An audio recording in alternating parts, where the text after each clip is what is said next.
Hi, I'm Gretchen Burns Bergman, co-founder and executive director of A New Path that stands for Parents for Addiction Treatment and Healing. I'm also the lead organizer of our national, now international, Moms Unite to End the War on Drugs campaign. And today's interview is a continuing conversation about our newest campaign called Too Many Moms Mourning. We're addressing the triple crisis, really, of COVID 19, overdose, and the systemic racism of our criminal justice system. Um, Today, joining me are two representatives from Moms United to End the War on Drugs.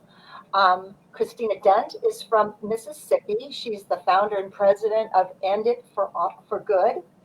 And Hannah Liebman Dershowitz. She's a writer, civil defense attorney, and mother of two teens, and she joins us from New York. Our topic today is about compassionate communication. Both of these women have been working in this field in different ways, but kind of addressing that issue as we move forward with our drug policy reform. It's really important to understand how our message is coming forth, and both of these women, I think, have some pretty wonderful ideas about this. Um, I'm going to start with Christina, and your work in Mississippi. She works in a red state, persuading people where they are and moving them forward towards more of a harm reductionist and the war on drugs mentality. So, Christina, if you would share, just a couple minutes of what brought you to this work and a little bit about what you're doing. Yeah, thanks, Gretchen, for having me. It's really great to be here. It's such an important topic that is now affecting pretty much every family in America. A lot of families just don't have a place to really talk about that. So I love that you're bringing this into public discourse. I think that's really important.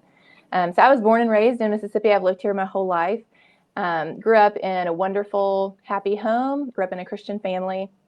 I'm still a Christian today. I was homeschooled kindergarten through high school. Never used drugs, had no interest in drug use. Grew up in a very conservative community and have carried those politically conservative, many of those values to today. I still consider myself conservative, even though I've changed my mind on this issue and feel that it's actually a better expression of conservative values. And so I went to a Christian university. I have a degree in Bible. Didn't do anything crazy in college either. Still never used drugs. So I come to this issue not as somebody who cares about drugs per se, but because I care about people. And I came to realize that really when we're talking about how we handle drugs, we're talking about how we handle people. And that's really important to me. It's important to me kind of from the way I view things politically. It's important to me religiously. It's important to me as just a human alive on the earth with a lot of other humans. And so I came to this issue through foster care. I was a foster parent, and through that met one of the moms of one of our foster sons. Joanne is her name. And when I met her, I didn't know anything about addiction. I didn't know anything about why people use drugs or the drivers of problematic drug use. And I just couldn't understand why any mom who loved her child could use drugs while she was pregnant. I just didn't have anywhere to go in my mind.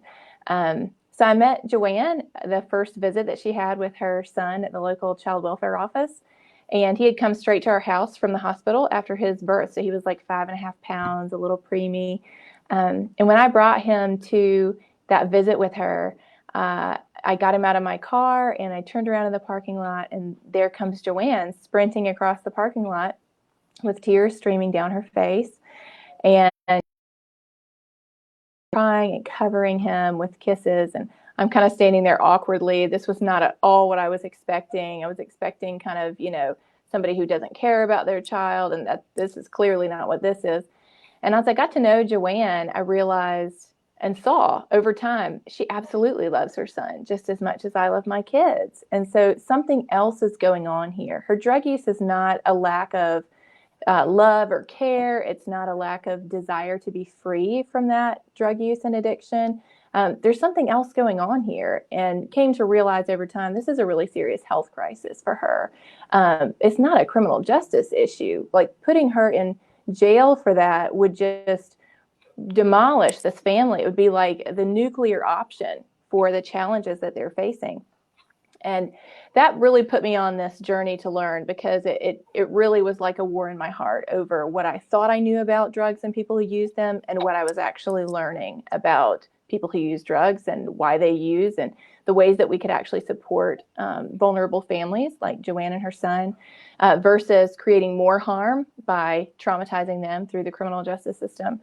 And that journey ended up changing my mind. I learned about drug use and why people are using drugs. I learned about what happens when you criminalize the market and all the crime that comes with an underground market.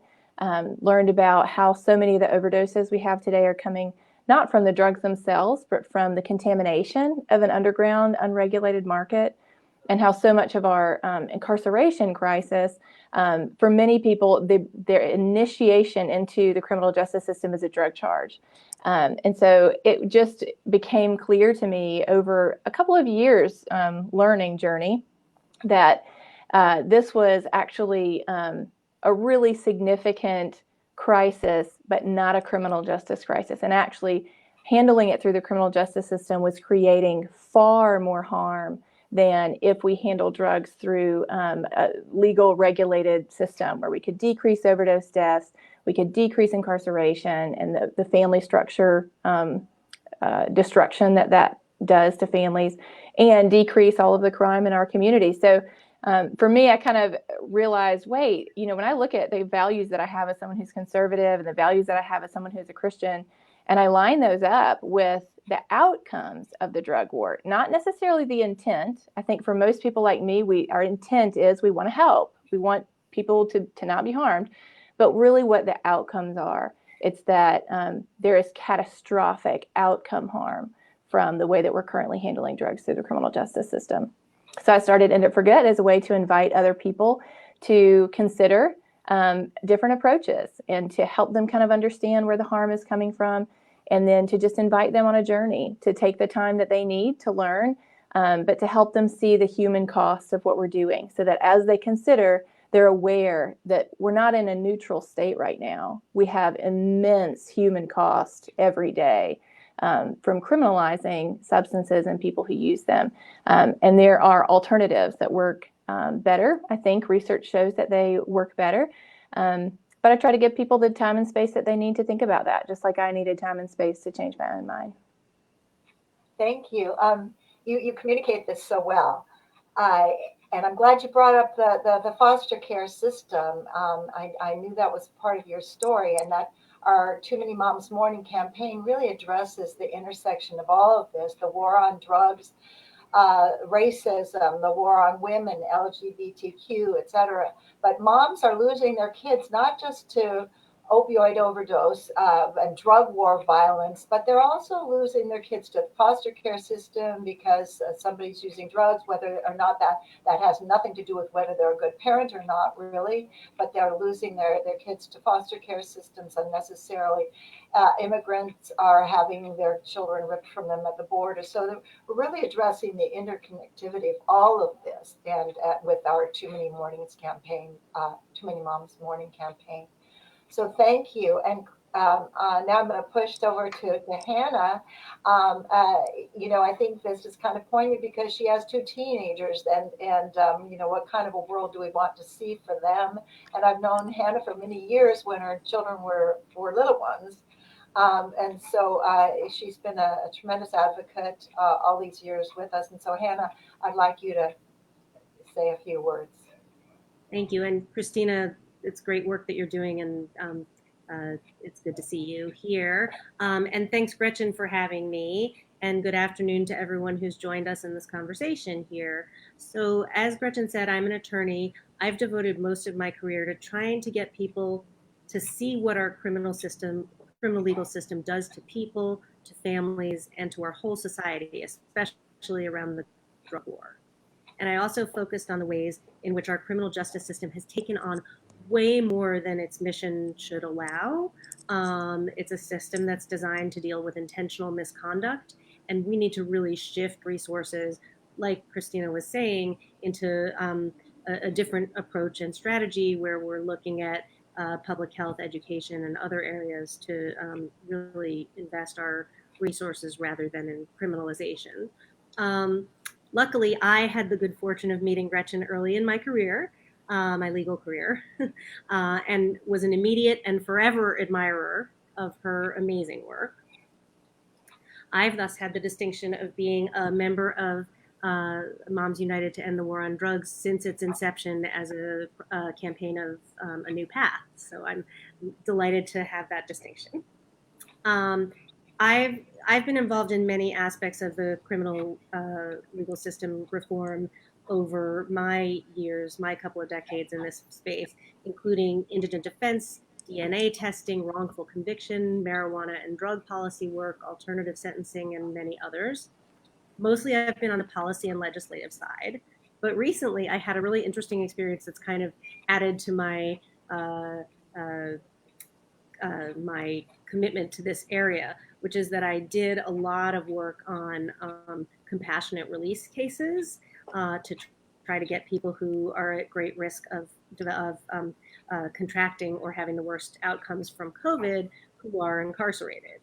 And that experience reminded me of maybe why I've mostly focused on legislative and other reforms rather than direct cases, but really because if you look at an individual situation, being entitled to compassion is not something that people should have to prove in court, right? I mean, incidentally, that's not even what the statute requires, but many judges seem to believe that there needs to be something special about you for you to deserve to not be exposed to a deadly virus that you're highly vulnerable to.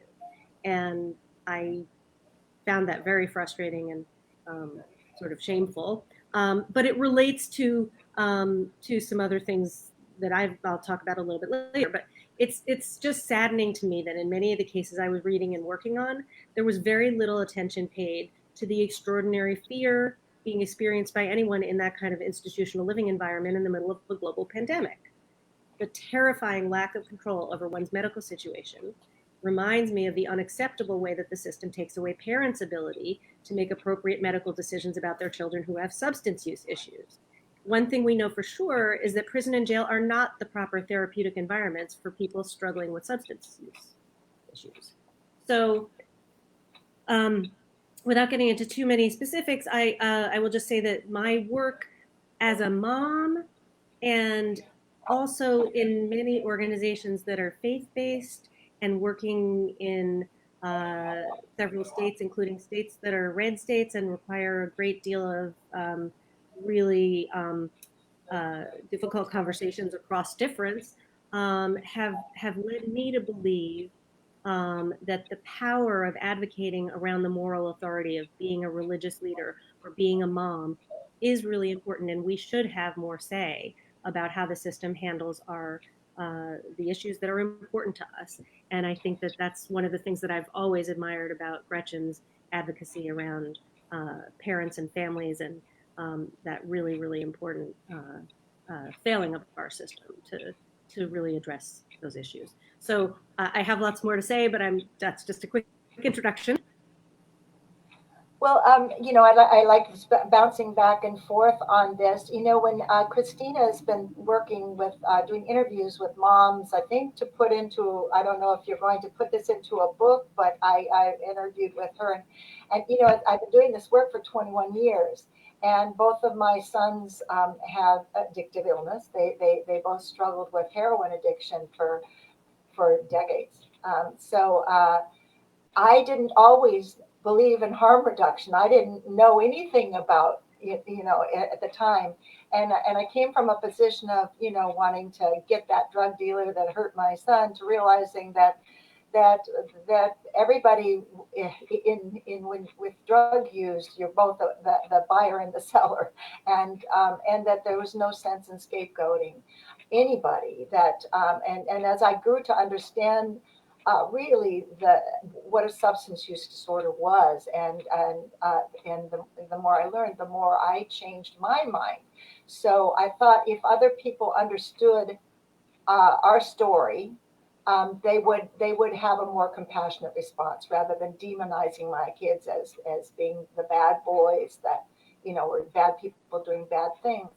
And I realized that when I started speaking out, others were given permission to tell their story, right? There was an opening there, and came to really believe that the stigma and the shame shouldn't be there, and that we really need to break down those shackles of shame, as that I call them. And so, but I kept growing in my feeling. I wouldn't have said then that we shouldn't have a drug war. I mean, it wasn't until I realized that it was not a war on drugs, that it's a war on people, it's a war on us, that I started advocating that way. And we went from wanting treatment instead of incarceration, therapeutic justice, to really advocating for all forms of harm reduction. And but I didn't. I guess what I'm trying to say is I didn't get there overnight. It's a learning, growing, understanding, and you really have to check your own biases about it, and your own prejudices, and your own belief that somebody should pay for your pain, which is just totally non-productive. But instead work with what you've learned and try to make a better place, a better future for all of us, of our children and our grandchildren, etc. So I like what you're doing there, Christina, because you can't make somebody change their mind by beating them over the head, right? You have to It's very communicate true. and bring them along. So do you Yeah. want to address that a little bit more, Christina? Yeah, that's very true. And I think about it like stair steps. It's kind of the same way that I think about harm reduction. So what we want to see is moving from a model where we say, maybe you're in chaotic, problematic drug use, and tomorrow you have to make this quantum leap to abstinence, a thriving life where you're working and paying taxes and you have good relationships with your family, and that's kind of how our drug policy is geared, that you can make a quantum leap, and if you can't, there's not a lot of room for you in the middle. The goal is to get people to make this quantum leap. And harm reduction says, what if instead, since we're losing so many people to death because of the quantum leap approach, what if instead we took one step at a time? What if our first goal is to keep them alive today? And that nothing else can happen unless they're alive. They can't recover if they're alive. They can't be reconciled with their family unless they're alive. Nothing else positive can happen unless they stay alive. So how can they stay alive? That's our number one goal. Then what are they open to? What's the next step that they're open to taking? Maybe that's medication-assisted treatment. Maybe it is being part of syringe services, so they're not using dirty needles and contracting HIV. Maybe it's there's all sorts of different ways that they could be part of just taking one more step in the right direction. And we recognize now, and research shows, that this is the most effective way to help people out of problematic use. And I think about that stair-step approach as the same way that we need to think about helping people to change their minds. So what we want is for people to go from what they believe today to agreeing with us tomorrow. And that's the same kind of quantum leap that we're asking, sort of the way that we approach drug policy. So I think it would be a lot more helpful if we said, okay, wherever you are today, that's where you are today. How could I get you maybe to just open up and think about something a little bit differently today? Maybe there's just one piece that we could have a conversation about, not maybe this whole huge thing. And, will you make a decision to support my approach? But how can we just have a conversation? How can we maybe just take that one step towards considering something that maybe you've never considered before? And that's what most people say who come to events that we host in Mississippi. We do a lot of community discussions, we call them. We go to different cities. We host an event where we provide dinner for everyone. We have a 30-minute presentation that kind of lays out why we think that ending the drug war in the legal regulated market is the best path forward to reduce harm from drugs. And really, that for us is that's the means to the end. Our end is that more people are thriving in their lives, fewer people are harmed. We care about drugs because we care about people. So we just see this changing of drug policy as the means to get to the end of more people alive and thriving, which is our real goal.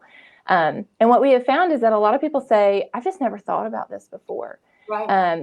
And so that's hard for those of us that kind of see this other side now, and we realize how many people are dying that are preventable deaths. And we want to kick and scream and say, how can you not see?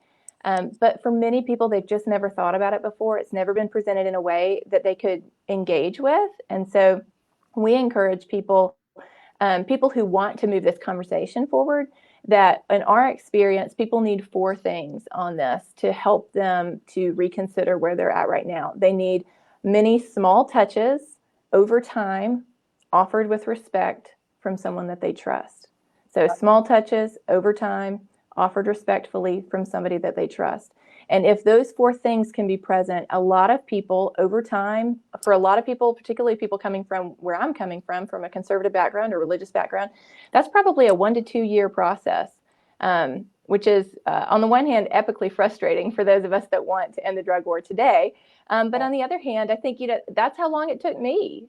I'm no different than just a regular person.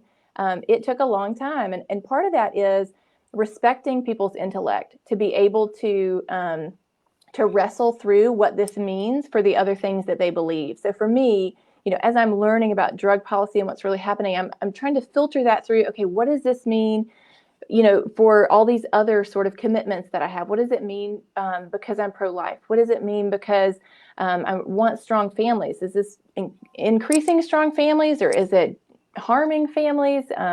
There's just lots of questions that people are processing through this. And so I think about it as a way to say, I respect the fact that you want to understand what you believe and not just have something shoved down your throat.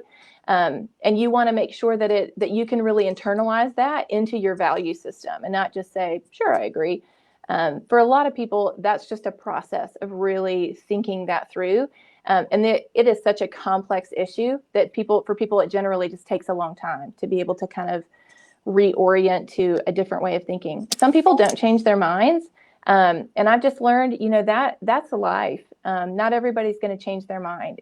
But if they can at least engage and wrestle with the cost of what's happening, then I think, and they end up supporting a different conclusion. I don't like that. I wish they didn't. But that is their right and their prerogative, and we can still have dialogue even if we disagree. So, people also learn in different ways. Like some people learn by reading, and it works really well. The written word teaches them. Some can hear it better. I'm a fashion show producer and have been for 45 years.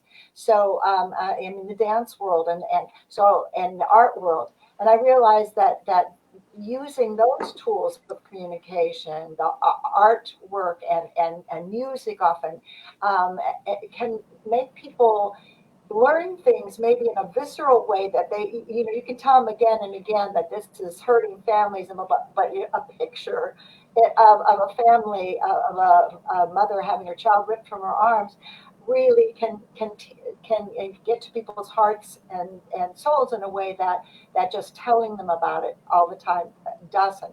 So my approach is always to find ways to communicate the message in other ways that people can hear and understand and feel, and therefore want to make changes.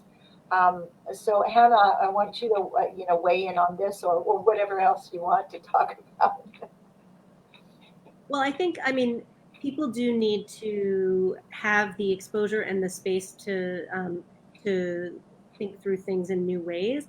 And I think one of the things that I've kind of come around to after 2 decades of work, that it's simple but not easy what needs to happen system-wide in terms of like the judges and prosecutors and folks who are churning people through the system. And that is, they need to have their process where they are understanding fully what the impact is on an individual who becomes justice involved or becomes criminal system involved, and learn how to exercise their compassion muscles, but also learn what they're actually doing to people. So I feel like in some sense, the most important work is to get system stakeholders to spend time in jails, prisons, rehabilitation facilities, et cetera, and develop that understanding of the complexity of what's happening. Because most of the judges and prosecutors, it's not part of their training to really understand what happens to somebody who doesn't have $400 sitting in the bank, or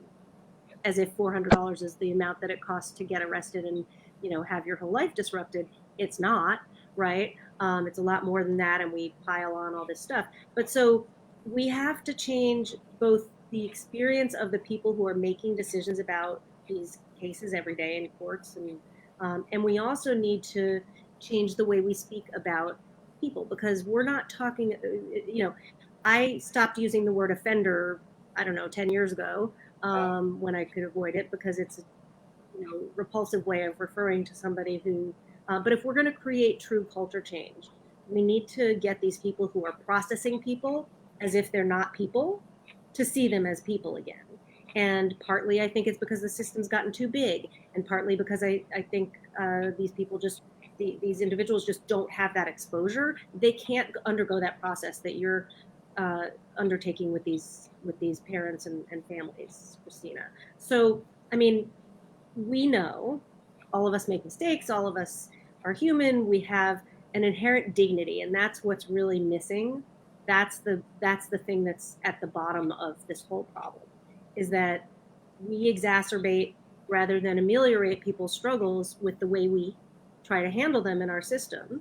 And I think we can make some of these problems better. I think we can exercise better problem solving skills and create compassion muscles in our system, and restore dignity and thriving communities.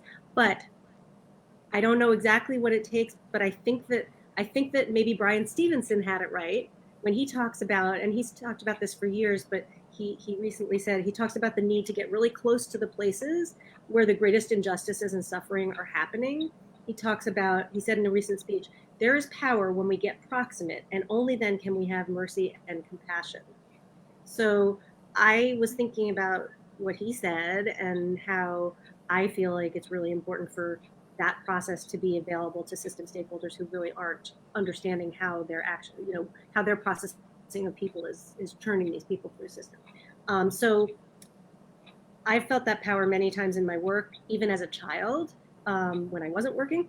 So my father is a reformer in the design of housing was many years ago, when there was a really big innovation space around how to design low and moderate income housing to make it more compassionate and really understand what people need.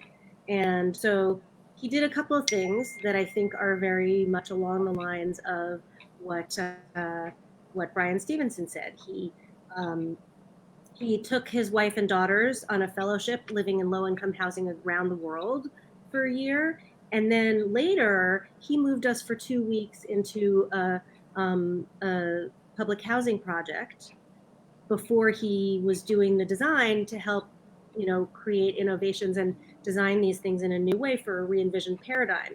So in the criminal arena, I'm pretty sure that the judges and prosecutors, if they did spend that time really understanding and learning about the people that they're affecting, that could really improve things in the system. But so I sort of think that this process of experiencing and understanding others and change through that process is critical in an underlying way in our system. That was a lovely example, and the parallels. That's great. We're coming to the end of our time. I feel like we could talk about this subject forever, but really, it's about tolerance. It's about compassion. It's about busting the stigma and the acknowledging and not being part of the propelling of the stigma by the labels that we use. I don't call by the way, both of my sons are in long-term recovery now. I'm one of the lucky moms, and working with me mostly on the issue of stigma busting. So I don't call my children addicts. I don't call myself a codependent, which is not based on science or fact. I encourage mothers and parents to look into themselves and believe again in their own intrinsic truths about parenting, and really dispel stigmatizing labels. We believe in true love, not tough love, and abiding love and compassion, and certainly maternal love. So thank you so much for joining us, and for everybody there. Thank you for joining us, and thank you for participating in the conversation. I hope you'll keep the conversation going on this, And I encourage you, if you want to go to www.anewpath.org to get one of these masks, and they're great conversation starters about this topic of tolerance. So it looks like we just lost Hannah, but thank you, Christina, and thank you, Hannah, and this was a wonderful conversation. Thank you to Thanks, everyone Gretchen. with us today. Bye-bye. Thank you. I don't know why you can't see me. Thank you both. Okay. Bye-bye.